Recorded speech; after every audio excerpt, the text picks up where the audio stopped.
Good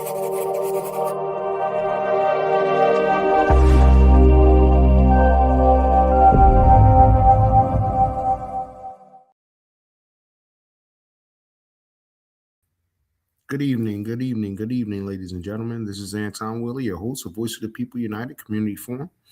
Thank you for joining us this evening after a 2 week long hiatus. There were a lot of municipal elections going on, and we tried to cover as many of the candidates involved in Orange and Newark as possible. Hopefully, we'll be coming back to you with some roundabouts and turnabouts with regards to people who may have won or who may have lost. Those who are willing to come back on the show. But tonight, I'm fortunate enough to have with me a Senate candidate. His name is Alex Zidane. He's a friend to the show. He's been here with us before. And we're going to be talking about what's going on and what he's experiencing out there and what it looks like for him come Tuesday, June 2nd, primary day. So without further ado, just stay on for another station identification. And we're going to be talking with Alex Zidane. Thank you.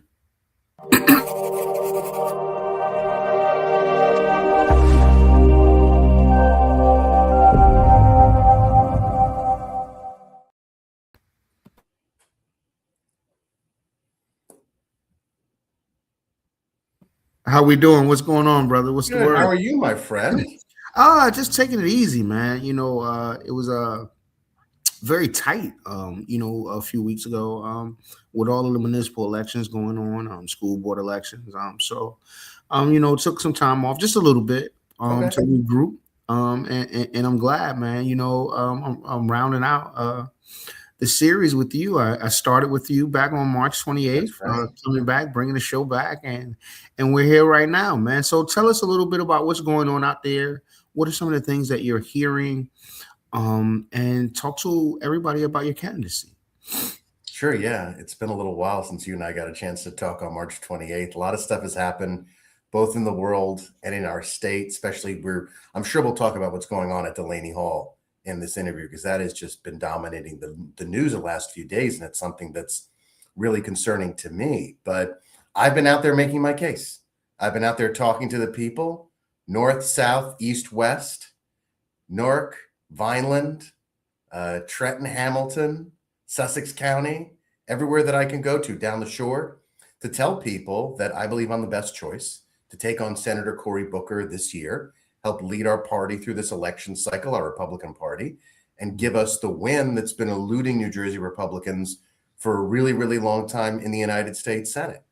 I'm an outsider who's trying to bring the establishment and the grassroots together, but this campaign has been a grassroots movement that we've built from the ground up. We've built with a lot of great people who have wanted to come in and volunteer and give their time and their skill and their sweat because they believe in our mission. Our mission is to restore accountability, to get Cory Booker out of office, fight corruption in this state, and let you do more with the money that you take in. That's what I'm about.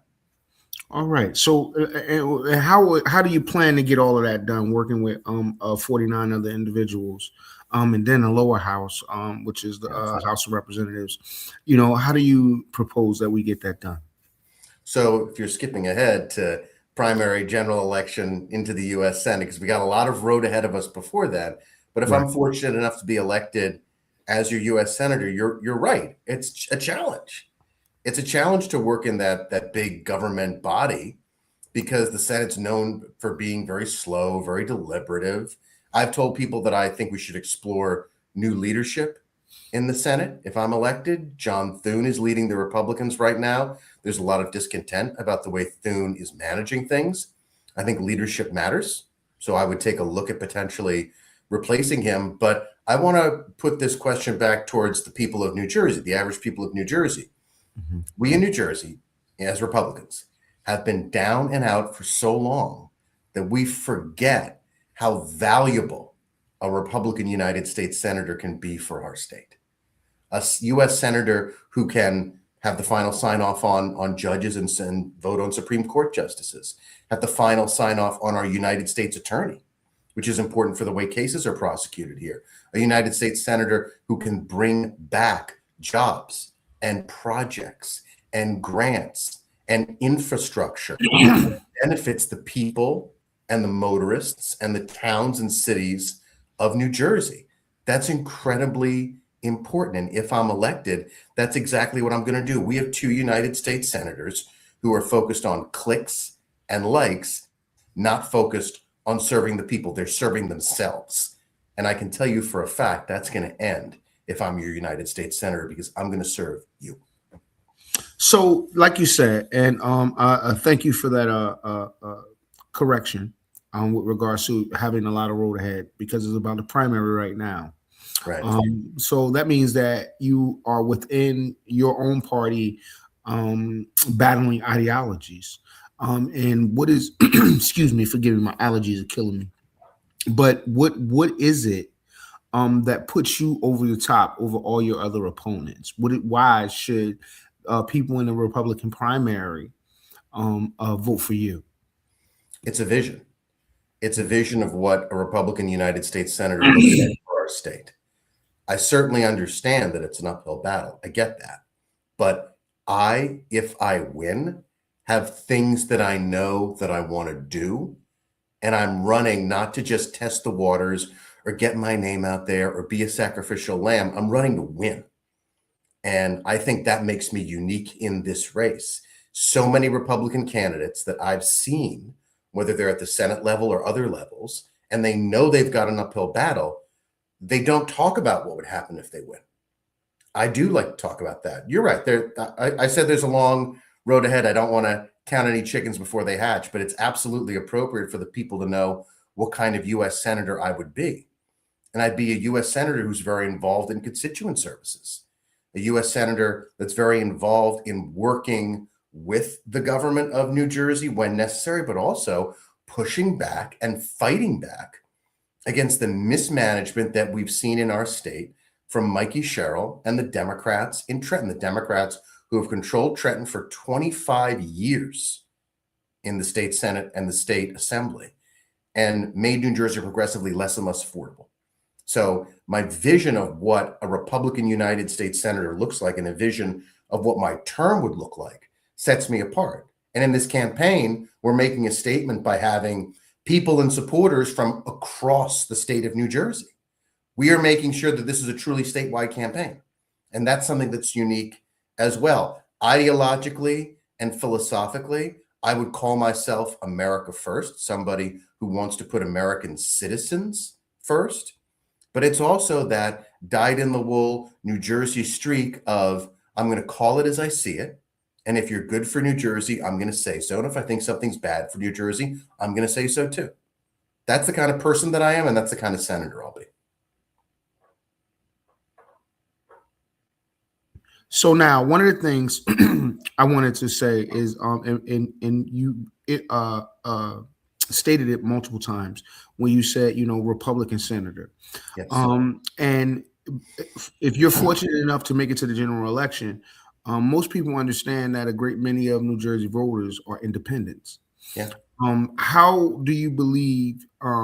What appeal do you have to independent voters that you can say to them they need to vote for you as opposed to your Democratic counterpart come November? I like to think that New Jersey independent voters are sensible and pragmatic. And any person, right, who's sensible and pragmatic is going to say kind of like what's in it for me? What do they want? What does the person who's going to vote for you want? You're probably not going to get the people who are on the extreme flanks to change their mind, but there are people in the middle who you can move. And part of that is going into ideas that are very specific to helping people live their daily and individual lives. I've been working with the Make America Healthy Again movement, working on a way to reimagine healthcare that benefits people, health savings accounts that help people put their money, their pre-tax money, towards wellness care, towards preventative care. I think that's something that would appeal to a more independent thinking voter. We've seen polling that indicates 70, 80% support for getting dyes out of food and healthier school lunches. It's a philosophy that has minimal government intervention in the ways that rule your life, to give you more say and give you more power over your own individual decisions. Sure, the government needs to be involved in public safety, national safety, infrastructure, interstate commerce. But let's get the government out of the way in places where it can benefit you, in places where it can benefit your bottom line. And I think that's going to be something that independents could hear, and it'll be something that they really want to hear, because so many people have suggested one way or another that the solution comes from Washington. The solution comes from the people. Washington just needs to get out of the way or help them implement it. Okay.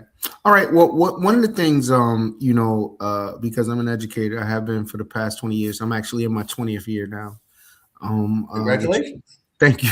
Which is a phenomenal feat for me.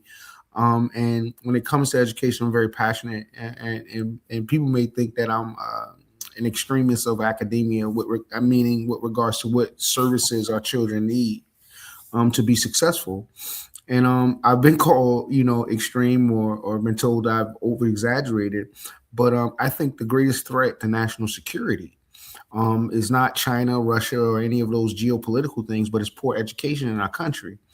Because at this point in time, we are not educating a class of individuals strong enough and who has the intellectual curiosity to even go into our armed services to defend us if we need be. And there are a lot of things in our educational system, in our country's educational system, that is left to be desired. So, my question to you is, what is your view at current of education, the state of education in America, and how will you lend your voice if elected to the United States Senate to better it? We've seen that the federal government has made the choice, whether you agree or disagree, the Trump administration has made the choice to have less federal involvement in education. I personally think that that's a good thing. Now, we're still going to have federal money that's going to be redistributed through the leftover piece of the Department of Education to the states to help administer education. That's going to continue. I feel that the best kind of education is one that starts at the local level with the concerns and interests of the parents reflected in what they and their elected school boards choose to do. And I think that local involvement is something that's very important and vital for helping to have our schools be the best they can be. Now, there need to be standards, whether they're state or national, because we kind of all have to agree on what we're raising our children and educating our children to do. Are we educating them to be scientists? Are we educating them to be poets? Are we educating them to be good citizens? I think there needs to be a moral foundation, though, a moral foundation of we are raising these children to have character and to be able to make their own decisions. So should there be dictums from the federal government over, you've got to specifically do this, specifically do that? That's not something that philosophically I'm about. I'm more about a general direction. What I want to see the general direction of education in this country go into are children and young adults who are not just prepared for the workforce, but prepared for society. People who have that moral grounding and that civic grounding of trying to work and make the world a better place. And keep education basic. Let kids and young adults know how to read. Reading comprehension. Reading comprehension is so vital. You've seen those reports and heard those reports about kids who go to college and can't even read a full book. It intimidates them because they're raised on snippets and they're raised on their phones. That kind of stuff is unacceptable. So a foundation in reading comprehension, a foundation in mathematics, a foundation in some degree of sciences that enables children and young adults to make their own decisions about where they go. I also think that while college is the right solution for some people, it's not the right solution for every person. And I would very much support extended federal funding for trade and vocational schools to be able to give people, young people, the ability to choose what they want to do with their lives. I would also be very supportive of some kind of optional national service that you would pay your nation, and then your nation would pay you back, whether it's 2 years of teaching somewhere, 2 years in the military, 2 years in construction infrastructure somewhere. I think that those kind of plans are things that can get across the aisle support, and we can start to improve the way that we teach our young people in this country. Mm. Okay. All right. Good answer. Um, Let me ask you this question next. While you're out on the campaign trail, what is the number one issue that you hear from New Jerseyans that are affecting I think it's a mix when you go to Republicans and when you're in more of a general election crowd. So I would say that in our primary, there's a lot of people talking about the SAVE Act, them? about voting issues and election integrity. Hmm. And John Thune gets wrapped into that because he's one of the forces that is keeping that SAVE Act from advancing. So when I talk to Republicans, they're very animated and enthusiastic and interested about protecting the security and integrity of our elections. That's been a huge issue. And I'll say when I talk to the general public, something that it carries over on both sides, but the general public is very focused on these AI data centers. It's become Mm. a huge topic of discussion because if people don't have an AI data center in their town, maybe they know someone who does, or they're almost anticipating that a data center is going to come to their town. And I think people are very concerned. And in my view, when people talk about AI data centers and resisting it on the local level, yes, there's a component of they don't want the contours of their community changed. They don't want to be paying higher utility bills because if these things are on the grid, they do that. But I think it's also an expression of people are watching AI run rampant over our lives. It is growing exponentially because that's its programming. People are worried about losing a piece of their humanity and being outpaced by something that's moving at a speed greater than they can understand. And taking charge of where data centers are located is, in a small way, their ability to try and restore some degree of control over AI in general, which has been this multi-headed hydra that it seems is in every corner of our world right now and growing and expanding every single moment. Okay.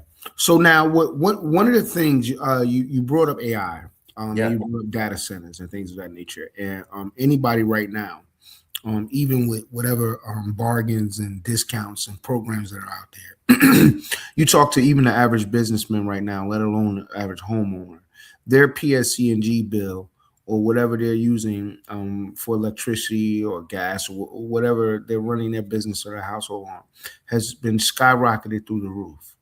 Yes. And these AI centers, these data centers come into towns, and they make a pledge to the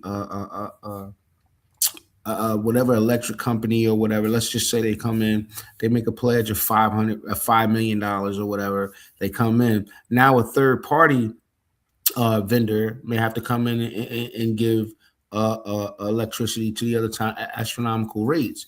And if anybody's been looking, paying attention to their PSC&G bill or whatever, Elizabeth We've Town all got, been paying attention to those bills, yeah, Anton. yeah, man. I mean, like it's becoming,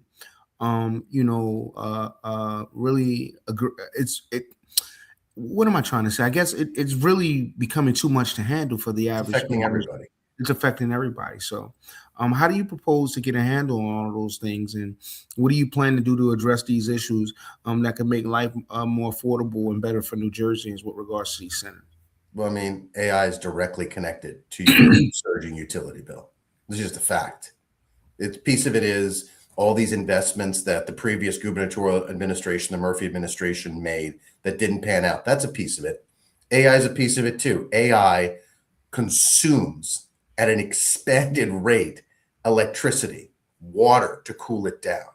So once these AI data centers are off the grid or on their own grid, on their own generation, we have the ability to start bringing these prices down. Power plant construction is important. Modular nuclear reactors are something I support, but those take time. Bringing down these utility rates is an important job. It's something that Governor Cheryl promised she would do, but of course, like most of her promises, didn't follow through with. And we're looking at a potential price shock coming just maybe in a few hours, literally with June, where there's an adjustment coming. And you could see your next bill might be higher yet again. So what can the federal government do? The federal government can expand and streamline the permitting process for new power plants, including nuclear.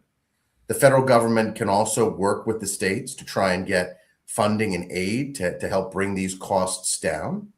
And I'm also going to propose a plan that these AI data centers, to keep them off the grid, we should place them on military bases where possible. Because you think about it, it's a piece of key infrastructure, which obviously needs to be defended. A military base is secure. And most military bases have, by necessity, their own water supply, their own electrical supply, their own ability to produce power. So right there, and there's space. You've been to the Joint Base Fort Dix down in Burlington. How much space is down there? There's a lot of space for these things. There's workers, there's employees, there's security. That could be something that would change the way that we think about these AI data centers and would help bring your costs down. Because I agree, the costs are too high. And the Democrats like Mikey Sherrill and Cory Booker aren't doing anything to address it.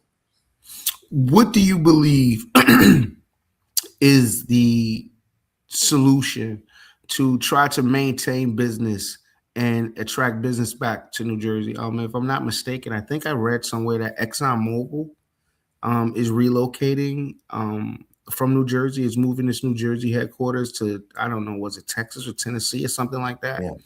I know they're leaving New Jersey, if I'm not mistaken. So what do you propose be done to get businesses to come back to New Jersey?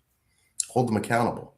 I think a lot of businesses, if you looked at the tax credit program that was put in place during the Phil Murphy administration, a lot of companies said they were moving to New Jersey to get these big tax breaks, and they really moved a few workers, or they moved them on a piece of paper. And so restoring accountability for any company that wants to do business in New Jersey, I think, is important. You shouldn't be giving companies free rides for stuff they're not doing. Businesses, the Small Business Administration can help with this. The Small Business Administration can help not just with loans, but it can reclassify what a small business is. Currently, small businesses are classified as 50 employees or fewer, $3 million of business in a year, or both. And I think we can change that. Maybe we change it to 75. Maybe we change it to $4 million of business every year. But I would love to work with the business community to adjust the statutory definition of a small business so that more small businesses can be declared in New Jersey, because, 50 people across multiple shifts in maybe a plant that builds stuff is not that many. So we have the ability in the federal government through small changes in rules that are already on the books to help businesses thrive. And that's going to be a continued process. The corporate tax rate in New Jersey is something that is actually low compared to, or high compared to, other states. And we need to bring that down to foster business and bring them in here, because they're all escaping to places like Pennsylvania and, God forbid, Ohio and Florida and Texas, where there are these lower rates. So I think that that's all part of the ongoing discussion. And some of that can be done from Washington, but some of it has to be done in Trenton. Okay. All right. So now, one of the things that we talked about education a little bit, and the cost of education is definitely on everybody's radar, especially in the state of New Jersey. There was a recent report that came out with regards to superintendent salaries.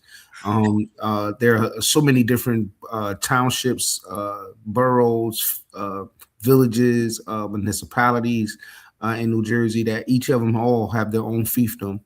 With a record setting salary of about $200,000 or more. And most people aren't looking to give that up, nor are they willing to give up their control to patronage. So, and one of the biggest issues, though, when you look at the budget for school districts, is seeing that the rise in healthcare costs is skyrocketing, and it's really bankrupting a lot of school districts. So, from the federal side of elected to the United States Senate, how do you pose to address that, and what do you think should be done? I mean, our state health benefits plan is essentially it's in a death spiral. ever since COVID was over, that whether it was through these subsidies, these expanding costs, the state encouraged municipalities, educational entities, government bodies to put workers on the state health benefits plan. And now the state health benefits plan is starting to sink. And they're in this race, this horrible race where the state keeps raising the rates and the deductibles, and people keep paying, and it takes more out of their paycheck every year, and it keeps getting worse and worse and worse and worse. And so what they had to do at the last budget process last year was inject a large sum of money, I think it was about $200 million, into these health benefit plans just to stabilize them. There's some reluctance to doing that because there was an election going on. So the state health benefits plan is a mess. It's really a crisis that's gone largely unnoticed. And so Washington needs to help with expanded funding, but it also needs to help by doing something that I've been strongly advocating, which is opening up health savings accounts to union workers. If union workers on a plan, regardless of their deductible, can have a health savings account where pre-tax money can go to medical care, that's going to give them relief from their plans, which may have high deductibles, which may be something that is taking a lot of money out of their paycheck. At the very least, they can use those health savings accounts with pre-tax money for costs that are about wellness and are about smaller things like x-rays or CAT scans that don't cost as much as major operations like surgery.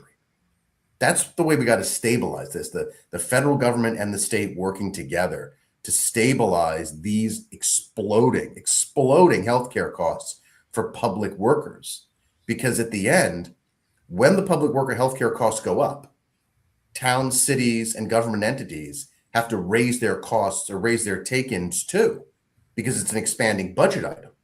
And at the end of the day, the taxpayers wind up footing the bill. Is there, but is there any way that Washington, you working in Washington, can help regulate how these big insurance companies, because what do you got? Big tech, big pharma, big insurance, big oil. You have all these different industries. The war industrial complex, we'll get to talking about before we wrap up, as well as Delaney Hall. You have all these different things, and they're better funded than these different programs to try to help ease some of the pain of an average day, everyday American. So, do you propose some type of regulation with regards to the industry? Sure. To the insurance industry? The healthcare industry has gotten very fat and happy under 15 years of Obamacare, when everybody had to buy insurance because it was a federal mandate. And so there definitely needs to be regulation and reordering on the health insurance markets. Healthcare is way too expensive in this country. And there are a multitude of factors in there. Some of it is just the fact that the healthcare companies charge so much because they can, because they get away with it. And there needs to be a crackdown on these prices and on these high costs in healthcare. And one of the things I'm advocating is price transparency. So you get to see how much everything is. If you open your phone, you want to get an Uber ride, you can see whether this driver is going to charge you $19.36 and this driver is going to charge you $20.41. Your medical care could be the same way, and the federal government can help open transparent medical care, transparent pricing to the people. And that way you can choose the medical care that's most cost effective for you. And when the people, the market, chooses more cost effective options, it's going to move the market towards more cost effective pricing. So it's that kind of combination, regulation and free market, that's a beautiful thing that we do in America. That's something that can help bring down the cost of healthcare. Okay. Also, I'm glad you brought up costs, because the cost of education in this country is ridiculous. Yeah. For someone that wants to get a college degree, and go back and help their community or whatever, they're superbly in debt, even before they get started in their career. Yeah. Earning the career, they're about 100 times more in debt than if they was not at all. There we go. We're back. Alex, I'm here. are you there, Alex? Yes, I am. Alex. All right. So yeah. So so it's very difficult for a person to attain the American dream vis-a-vis Sure. college in this country because education is so expensive. So what do you propose be done to deal with the rising cost of education in this country? First and foremost, the college degree is not the golden ticket it used to be. And one of the biggest things that I notice from people, whether they themselves or their children, are that there's so many kids who go to good schools, do the right thing, get their degree, and then come out on the other side and sit around for a year or two trying to find work but not being able to find it. So the college pipeline's broken. The college pipeline is fundamentally broken. And I think that the national service plan option that I talked about before could be a part of that. Vocational technical schools that teach different skills could be a part of that. We've got a lot of individuals feeding into this pipeline, and at the end of it, there's not that many opportunities for them. College is way too expensive. Absolutely it is. But what are you getting for that money? Let's rethink that. Let's rethink what the college experience should be, because paying hundreds of thousands of dollars for a piece of paper that says you went through all your classes, you passed them, and now you're on to the workforce, it's not the value that it should be or that it is. These college institutions like Princeton or even Rutgers, which is state funded, are having these massive endowments. Princeton's endowment is huge, and yet they raise tuition every year. Raise tuition every year. It's not right. We need to audit the books of these major colleges, especially the publicly funded ones, and go through them and find out where all the money is being spent. Because the tuition raises that happen almost every single year are just unacceptable. They are keeping families from allowing their children to go to the schools of their choice and learn in the subjects they want to learn and graduate with the degree that they want to move forward in the world. That's unacceptable. Got you. And last but not least, man, I appreciate your time this evening. Last but certainly not least, man, what do you feel about what's going on at Delaney Hall? It's a mess. It's a mess. I truly thought, I really thought we wouldn't have a governor worse than Phil Murphy. But I think just a few months in, Governor Cheryl is showing that she's actually worse than Phil Murphy. How so? Elaborate on that a little bit. So she took the governor, who, of course, she is our chief executive of our state. Buck stops with her. She took a situation that was tense, tried to exploit it for her own political gain. The situation spiraled out of control. For her own political gain, she then decided to try and bring the situation under control. And that caused even more tension because at that point, the situation had already exploded. Containment had already been breached. She talks about arsonists. She talks about out-of-state agitators. And it's like, Governor, where did these out-of-state agitators get the idea and the address to feel that they needed to be there? The governor felt what was going on inside Delaney Hall was so odious that she created a true crisis outside Delaney Hall. She took Memorial Day to rush to Delaney Hall with Senator Kim, with Congressman Menendez, who's in a tight primary, and this is really about saving his ass in that primary, to do a performance show in front of Delaney Hall to say that she stood in solidarity with the handful of people who were there, the Antifa riders that were already on scene, making it a dangerous situation. Now, the governor, like Dorothy on The Wizard of Oz, tried to knock on the door of the Emerald City to get in. For what, I don't know. She needed to surveil the conditions. Every congressman and woman with a D next to their name has been in and out of that place over the past 2 weeks. I don't know what she was going to see that was anything new. But so the governor goes there. She makes her big show over trying to get in. And someone, whether it was her staff or the state police, decided, let's get her out of there. They got her out of there, and then the whole thing went to hell. They had their photo op. They made it seem that they were on the side of these protesters and demonstrators, and these protesters and demonstrators turned into rioters. Rioters. Disorder around that area so bad that finally the state police had to be called in and Mayor Baraka needed to impose a curfew. So this situation has spiraled out of control, and at every turn, the governor has made things worse instead of better. Okay. All right. So now let me ask you this. It's often hard for Republicans to gain traction in urban centers. And what is your message to members and residents of urban centers who live in places like Newark, Irvington, East Orange, Elizabeth, Plainfield, places like that, Vineland, Bridgeton. Vineland, Bridgeton, people who live in those areas, whether they're Black, whether they're white, whether they're Latino, whether they're Indian or Asian, what is your message to them to tell them it's okay to vote for you? I'm here to listen. I'm here to serve you. I have ideas. I have a vision of what I want to do, but I also want to hear from the community. And so that's why I spend time with the Newark Freedom Caucus in Newark, Irvington, and Hillside. That's why I was out yesterday at the biggest block party of the summer in Newark, Brian Goolsby's, to talk to the community and listen to the community, because you can't be expected to be accepted unless you arrive. And I did arrive, but I didn't just arrive yesterday. I've been in these communities for years. I did work as a newspaper reporter in Trenton. I have a soft spot in my heart for Trenton.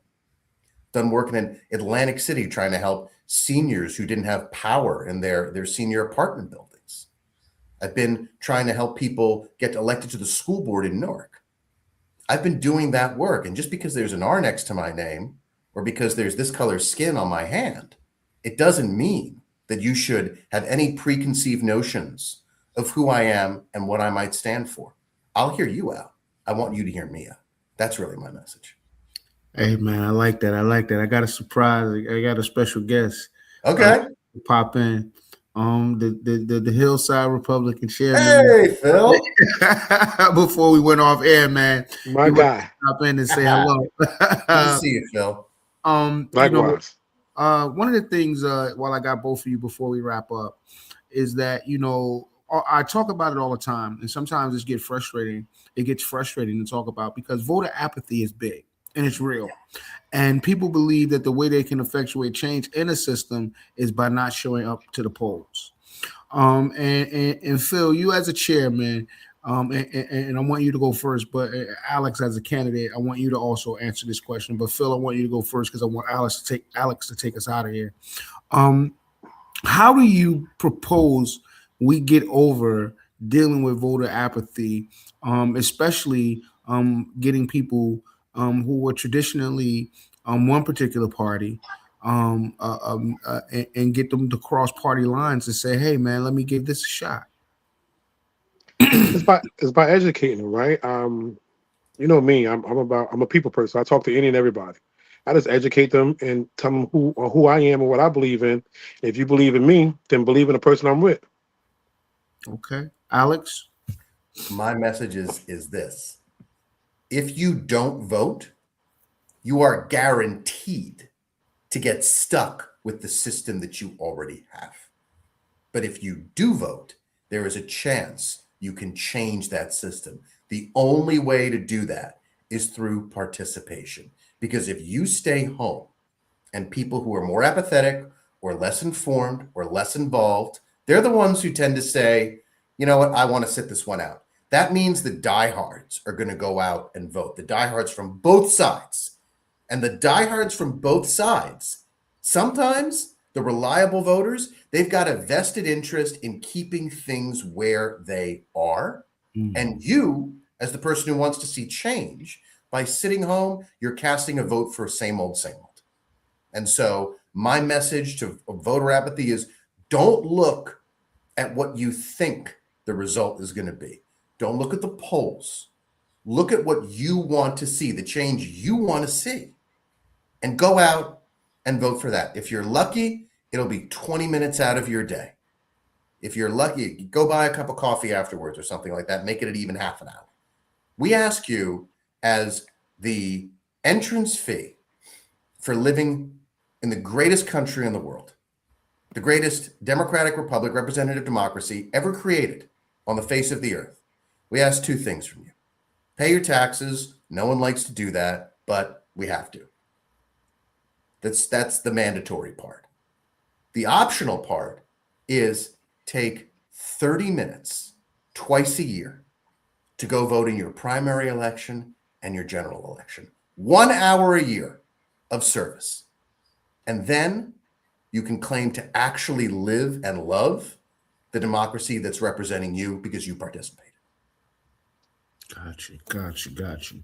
Anything you want to tell your audience, man, before you wrap up and get out of here? Election day is this coming Tuesday. Yes. Tell everybody why you should be the Republican nominee again. Tell them what your line number is, and tell them what what your campaign is about. Well, my line number is different in every county. So we got 21 counties, and they all do their ballots a different way. I'm fortunate enough to be endorsed by many county organizations, including Monmouth, I'm endorsed in Essex. So I'm the Essex County candidate in where you are in Essex, Newark. I am the Cumberland County endorsed candidate. Other places on the America First going on that line. But, the real message is I am here because I want to deliver accountability on your behalf. I've worked in investigative reporting. I worked as a television newscaster, and it was always about who's responsible, who can we talk to, or what can we change that makes the government be closer to the people, and closer to the people means serving the people. I am completely against corruption. Corruption disgusts me. And my main mission throughout my life has been fighting up against corrupt entities so the people's voice is heard. And since, Anton, you're the voice of the people, I think that's a message that would be absolutely calibrated for you. But at the end of the day, when government steps on your rights, we're all less free. And a corrupt government that takes it upon itself to use its power for personal and corrupt ends, that's something that's a danger to everybody, because it takes away a little bit of your right and a little bit of my rights and a little bit of somebody else's rights. And a lot of times people think, well, it's not that big a deal. You're essentially paying for that with the rights that people have fought and died for. And I'm against that. I want to restore accountability and integrity and knock down those barriers, knock down those bureaucracies so that government truly does what it's supposed to do, doesn't infringe on your rights, doesn't take from you, doesn't rob from you, but instead serves you, because I want to be a public servant. Alex, thank you so much for your time this evening, man. Mr. Chairman, would you like to say anything before we get out of here? Nah, June 2nd, come out and vote. And then, Anton, man, Alex was cutting the rug yesterday, man. He had a nice 3-step going on. A 2-step, nice 3-step going on. Let me find out. Yeah, there's video evidence. That's a good thing. But also, before he goes, the crowd, the people there, no matter what party he was from, they was very respectful with him. He talked to Pat, he talked to his aides, he talked to Roundtree, even talked to candidate what's my man, the old school board president. He was there. He spoke to everyone, man. Everybody was welcome, was very welcome of him at, like I said, the biggest house party of the year at Gooseby's. All right, man. Well, Alex, you've been out there, you've been doing the work, man. Hopefully it pays off for come primary day, June 2nd, 2026. Everybody get out there, vote early, vote often. Once again, I'm Anton Wheeler, your host of Voice of the People United Community Forum. I want to thank you for joining us this evening. I want to thank Alex, man, for being my first show back, and being my last show, before the primaries. And hopefully he'll be teaching me some of those media tips that he had over his long-lasting professional career. Maybe I can blow this up and get like he was, or maybe we could do something together in the future. And you can teach me some dance moves. All right, everybody. Deal. Thank you, Alex Zidane, for coming on. I appreciate you coming on Voice of the People United. You have always have a guest spot here. You're always welcome to this platform and to reach out to our community through this platform. I love talking with you. At least you give me the time of day to have a conversation and talk about issues, and I respect and appreciate you for that. Ladies and gentlemen, this is Anton Willie, your host of Voice of the People United Community Forum. Thank you for joining us this evening. Have a good evening and good night.